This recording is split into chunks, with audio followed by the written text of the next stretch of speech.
It was called the Peace Wall, but a ceasefire took 3 decades to achieve. Now, 23 years after the Good Friday Peace Agreement was signed, it fails to live up to its name again. Dissent on the streets is reborn. For more than a week, pro-British loyalists have been attacking police. Some of the worst violence has been near the Peace Wall in Belfast that separates loyalists on one side from Republicans on the other. Billy Hutchinson is a former loyalist paramilitary who served 15 years in jail for murdering 2 Catholics in 1974. He points to a mural of loyalty to the British monarchy and talks of a lull in violence during the period of mourning for Prince Philip. Hutchinson is now the leader of a political party that doesn't advocate violence, but he won't condemn what's happening. I want these young people to feel that they can come back from where they've went. They've went across a line, and that line, they need to be able to step back. Condemnation will prevent that. It will alienate them more. And you know, I think nobody has used this term yet, but I'm going to use it as far as I know. I don't want people to be radicalised. The Brexit trade deal had a late switch of plan to put a border across the Irish Sea that separates Great Britain from Northern Ireland.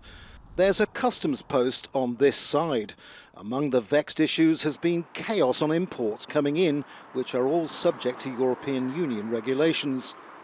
Put simply, even the more moderate loyalists feel they've been betrayed and alienated by Brexit. But over the peace wall, the Republican leadership feel that the Good Friday Agreement may have been damaged, but it's secure and will stay that way. Sinn FEIN says all sides need to play a part of the political process. The scenes we're witnessing on our streets are very disappointing and dangerous, but I don't think we should suggest that the Good Friday Agreement is under threat from what's happening at this time. It has to be nurtured, it has to be looked after. All the players have to ensure that they play their part in developing that peace. Another major issue is a Republican funeral, where Sinn FEIN leaders failed to observe COVID regulations. The Unionist First Minister of Northern Ireland is calling for the resignation of the Chief Constable for not making any prosecutions. The violence involves a small minority, many of them teenagers. Signposts call for a suspension of protests until after the period of mourning for Prince Philip.